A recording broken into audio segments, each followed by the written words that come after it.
It is crazy to think that J.R.R. Tolkien's The Monsters and the Critics is unknown, but it's almost as if the work has had two lives.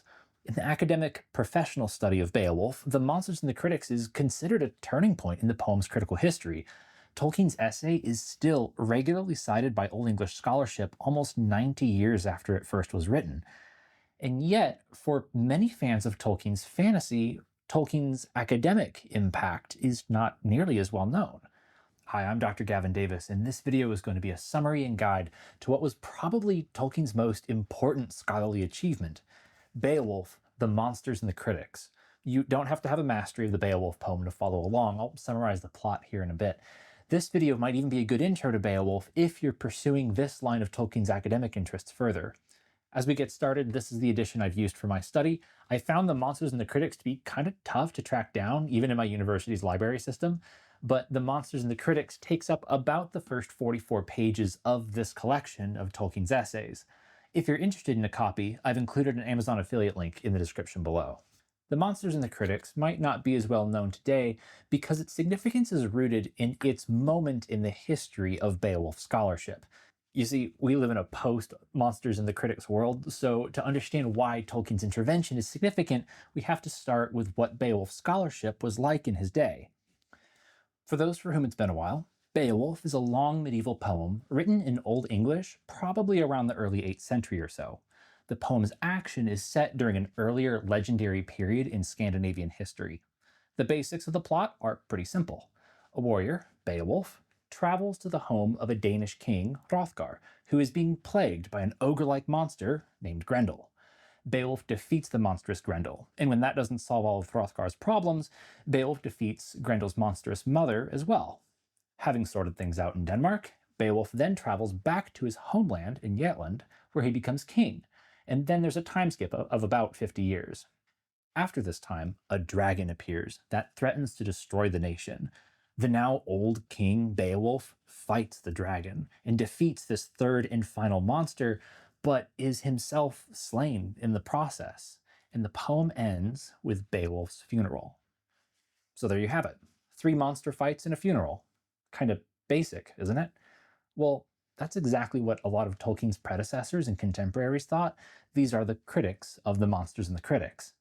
You see, in the early 1900s, the Beowulf poem attracted a lot of study because it was really old, and it gave insights into a mysterious period of legendary history that was fascinating to historians, folklorists, and linguists. Surrounding the basic story of the 3 monster fights are all these allusions, cameo references to other legends, events, and characters that are part of early Germanic legendary history. And some of these characters might even be datable to semi-historical people and events. The critics wanted Beowulf to be old, original, and offering insight into pre-Christian legendary politics in the same way that the Iliad and the Aeneid were so important for establishing the origins of many of Europe's foundational myths. There are so few sources available for studying this literary period in England that Beowulf, which is so long and so old, comes so close to telling this history. And so these critics studied Beowulf and mined it for this pre-Christian legendary political history for all it's worth. The problem is, Beowulf doesn't actually tell us these legendary stories. It only vaguely alludes to them as it's too focused on telling us the story of Beowulf's fights with the stupid made-up monsters. Additionally, nobody could get around the fact that the Beowulf poet was clearly Christian, and to some critics, this corrupted the pagan beliefs that they wanted to know more about with confused Christian theology. To paraphrase one of the most renowned of these critics, W.P. Kerr, Beowulf's story was too simplistic and misguided because it put the unimportant things, the monster fights, at the center of the story, and the important things, the legends, well, it left those around the edges. It should be noted, too, the critics who made these arguments weren't academic chumps. These were Tolkien's predecessors, teachers, and peers, individuals like Kerr, Kleber, and Chambers, who were the old of the old guard, and Tolkien respected their expertise. These critics appreciated Beowulf as a source into their period of study. They just thought it was a shame it wasn't written earlier. by somebody else and about something other than made up monster fights. Enter Tolkien, who in 1936 first delivered this essay as what was kind of an academic keynote speech at the British Academy. So if I call it a speech or essay, it was kind of both. Tolkien begins with a fairly humorous survey of the critical history we just reviewed, and the tongue in cheek humor might easily be missed if you weren't aware of the context that shaped this moment in literary criticism. Through humor, Tolkien is trying to be respectful, especially since he is going against the consensus opinion of his peers and predecessors. But he also levels a pretty incisive criticism against this consensus opinion. Tolkien observes that of all the historians, folklorists, archaeologists, and linguists deriding Beowulf for being not that good, nobody seems to be paying attention to Beowulf as poetry, which is what the Beowulf poem is. To illustrate the early 20th century industry of Beowulf scholarship, Tolkien uses an allegory that would later become well known amongst Beowulf scholarship as the allegory of the tower. A man inherits a field of old stones which used to be a part of some other great structure. This man, the Beowulf poet, uses some of these stones to build a tower in a nearby location, the Beowulf poem. I'll tell the rest in Tolkien's own words. But his friends coming perceived at once, without troubling to climb the steps, that these stones had formerly belonged to a more ancient building. So they pushed the tower over, with no little labor, in order to look for hidden carvings and inscriptions, or to discover from whence the man's distant forefathers had obtained their building material. Some, suspecting a deposit of coal under the soil, began to dig for it, and forgot even the stones. They all said, "This tower is most interesting." But they also said, after pushing it over, "What a muddle it is in. Imagine his using these old stones just to build a nonsensical tower. Why did he not restore the old house? He had no sense of proportion." But from the top of that tower, the man had been able to look out upon the sea. Tolkien realized that Beowulf scholarship was a classic case of missing the forest for the trees. They were too fixed on evaluating Beowulf according to something it was not, missing the fact that it really was trying to do something else the whole time. This might sound obvious to us, but Tolkien did have to lay out an argument for it. Basically, if we acknowledge that Beowulf is poetry, which it obviously is, then we should be evaluating it as poetry as opposed to history.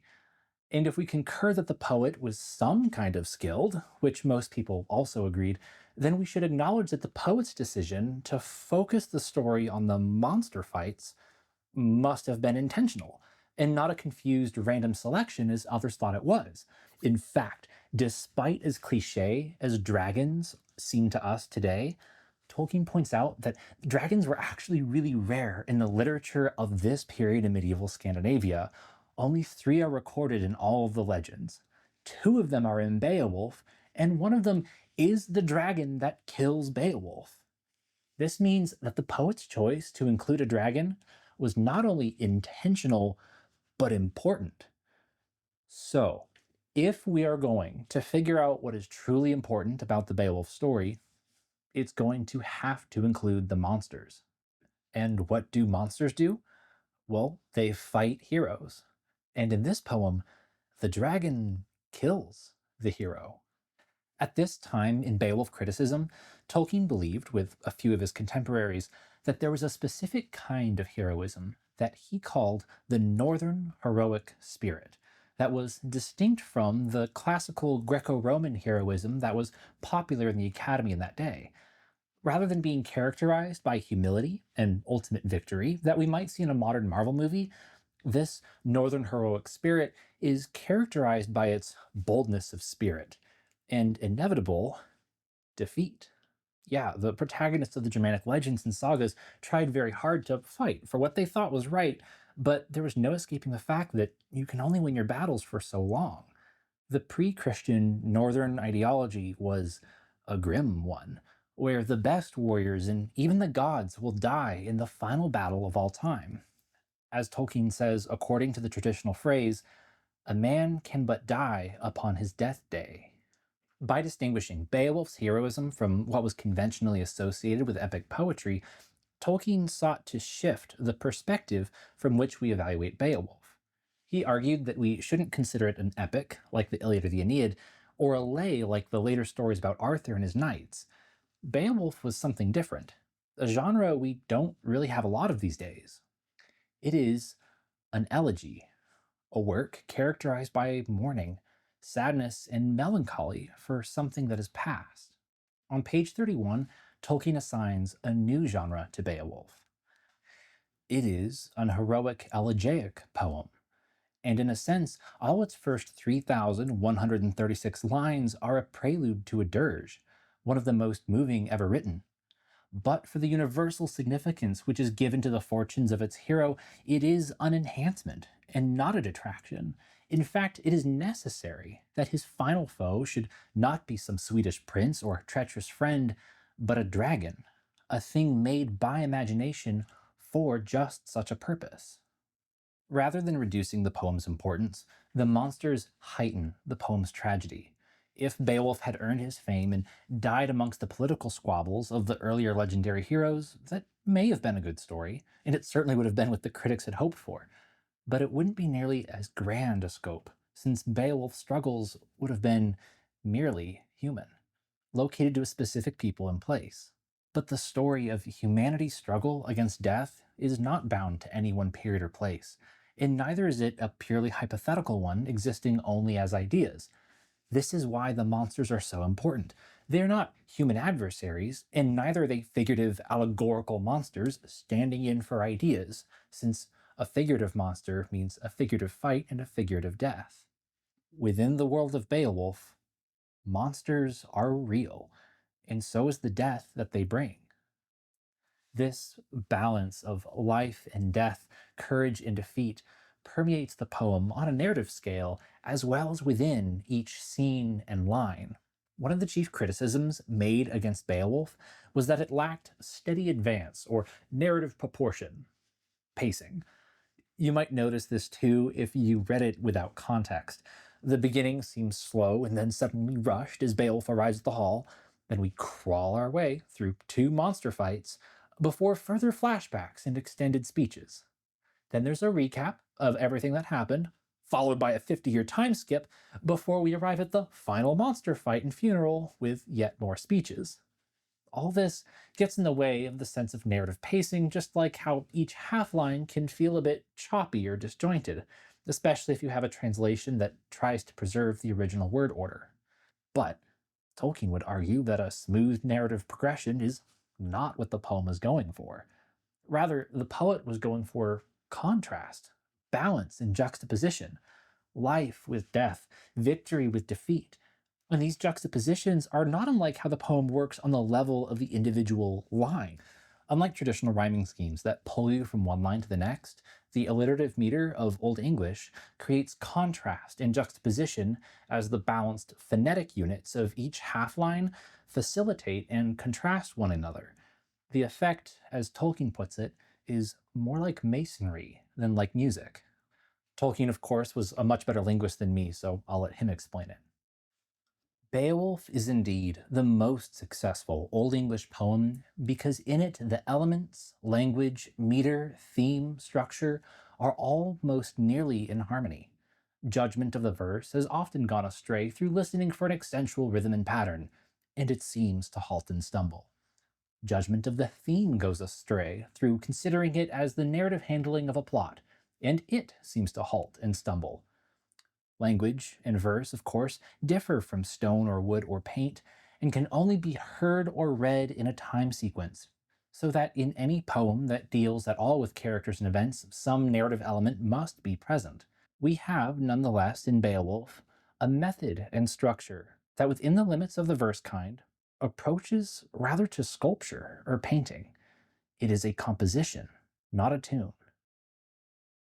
In other words, the unique structures of Beowulf on both the macro and micro scale facilitate balance, and within that balance, tension that illustrates one of the most profound tragedies recorded in literature, the heroism of humanity and its inevitable defeat. So, thus far, I've had to do a fair bit of summary. Tolkien's writing is dense and spans almost 40 pages, and the argument he constructs is more meandering and more comprehensive than I can possibly compress here. But to review what we've covered so far, the monsters of Beowulf were considered irrelevant by Tolkien's contemporaries. Tolkien countered by arguing that the monster fights were the point of a story that didn't fit neatly into any of the categories held by the Academy at the time. Beowulf, Tolkien argued, was an elegy for something lost, not a song about a story, but a melancholic memorial, constructed from words about something in the past. And as Tolkien approaches the end of his argument, his tone shifts from a jovial tone of, oh, I hope you'll excuse me for teasing, but here's an argument I'm about to make, to a bolder, full throated defense of the Beowulf poet's choices as ambitious, inventive, and reaching for something that is almost timeless. There's one final element that is essential to Tolkien's argument that has to do with the poet's relationship to time.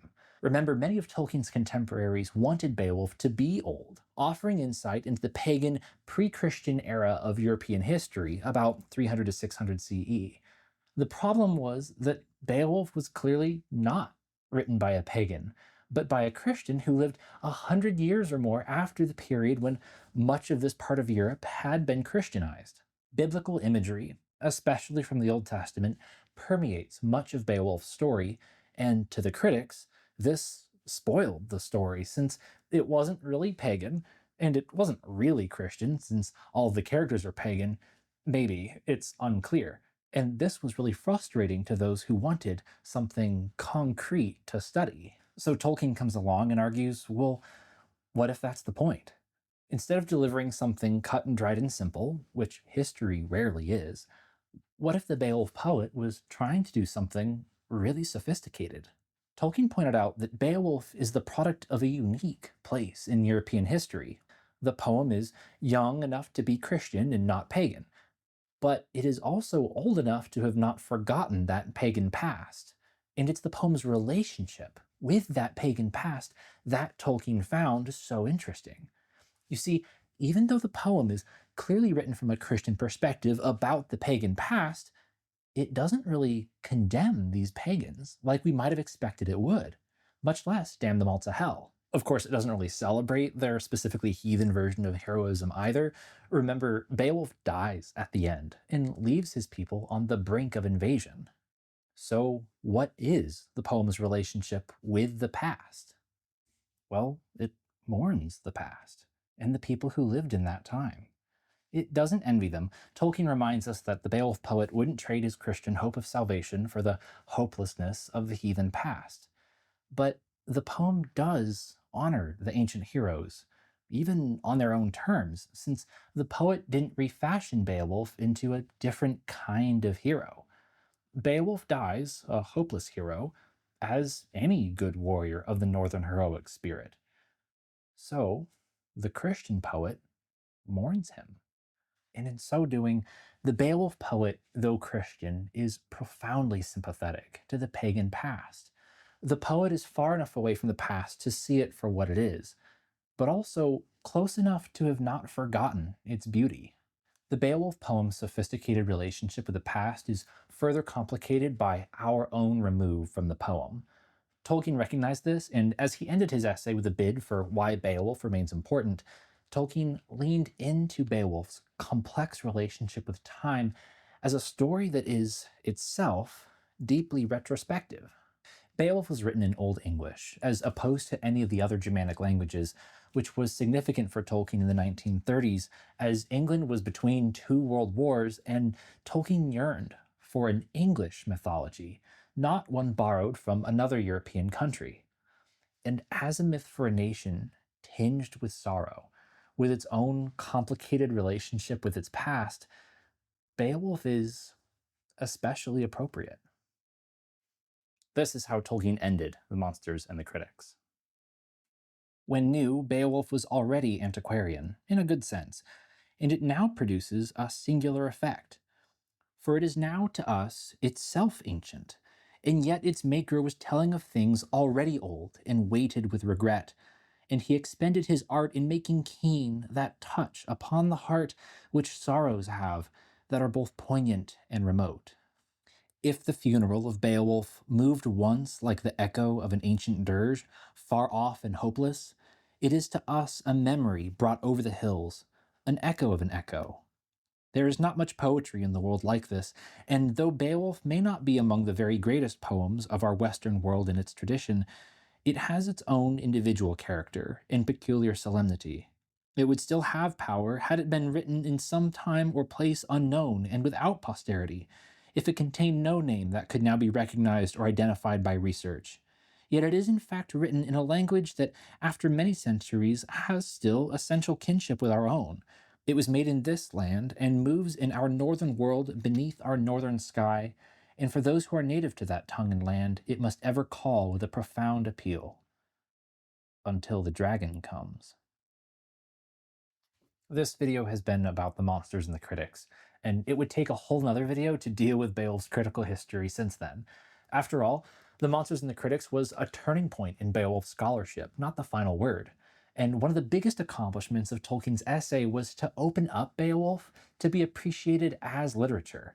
It doesn't just belong to the past, but to us, we who get to read it and enjoy it for ourselves today. Still, I think 2 points are worth making. First, Beowulf scholarship has developed in the last 90 years. Enough almost for the monsters and the critics to be relevant, become irrelevant, and then become relevant again.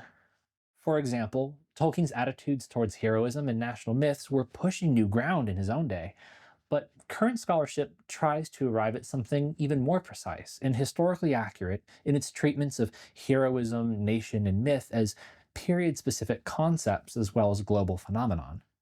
Again, these will be interesting topics for future videos, so be sure to like and subscribe. Finally, I believe the greatest achievement of the monsters and the critics is the posture towards literature that it demonstrates. It is easy to be a critic and to dismiss something as simple, dumb, or bad just because it doesn't fit into the available categories. It is even easier to be a critic with the incredible amount of training and skills that Tolkien and his contemporaries had. Like, they had their arguments. The hard thing, though, is to have those critical skills and yet to be able to appreciate a story for what it is and to be generous enough to consider something unfamiliar on its own terms. In this way, Tolkien's attitude towards the Beowulf poem is not unlike the Beowulf poet's relationship with the pagan past, in that each were able to balance both a critical perspective and sympathy to what their subject was trying to accomplish.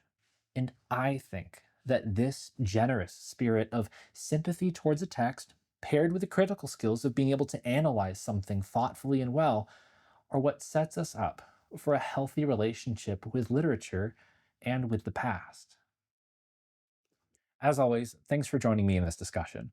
There's so much going on in this essay that I wasn't able to touch on, so if you want to pick up a copy of this compilation of Tolkien's essays for yourself, see the Amazon affiliate links in the description below. You can really help out the channel because if you use these, I get a little kickback from Amazon at no extra cost to you. While many people's experience of medieval texts is limited to just Beowulf, there are other magnificent pieces of early medieval literature, and I think the best medieval battle poem isn't even in Beowulf. So if you want more old books with swords in them, be sure to like and subscribe. Until then, I'm Gavin the Medievalist, and I'll see you next time.